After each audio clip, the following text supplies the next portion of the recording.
Nākamais jautājums Ančāna kungam. Ančāna kungs, savulaik jūs bijāt tautas varonis, jo atmaskojāt Jūrmalgaitas kukuļdošanu.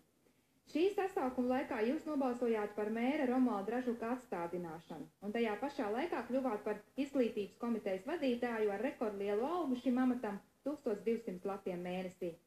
Kā jūs domājat, vai šī nav sava veida legāla kukuļošana? Kā lūdzu? Vai šī nav sava veida legāla kukuļošana? Jums tā legāli iedeva amatu, labu algu, lai jūs nobalsot tā, kā vajadzēja vairākumam. Nu, tā ir jūsu interpretācija. Mēs jums jautājam.